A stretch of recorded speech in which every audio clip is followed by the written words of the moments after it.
biology objective past question 28.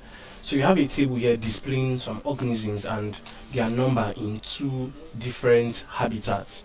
So you have those organisms and their population displayed in habitats W and Y. Now, what type of habitat is W from the table?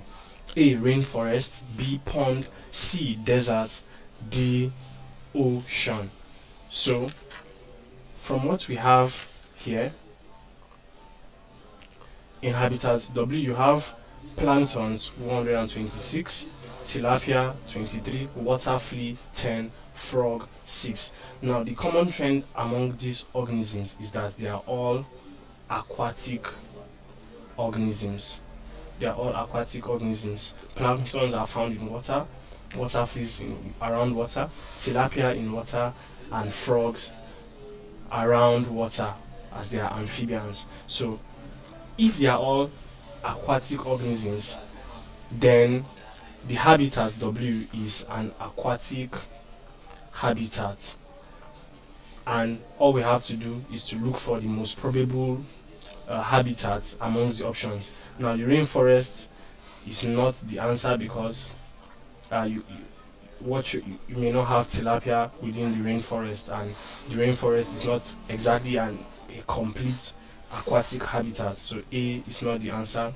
Now option B, pond, is the most likely and is the answer to this question, because in a pond you can find planktons, you can find water fleas around, you can find tilapia, and you can also find frogs. Now option C, desert, is definitely not the answer, and ocean is not the answer because tilapia is a fresh water fish, and ocean is a saltwater body, so you can't find freshwater fish in saltwater bodies. Freshwater fish or organisms are always found in fresh water bodies. So pond contains, of course, freshwater, and ocean contains saltwater, so ocean is not the answer. So the correct answer is B, pond, as we have rightly established. Thank you, and please subscribe to this channel for more videos and for more past questions and answers.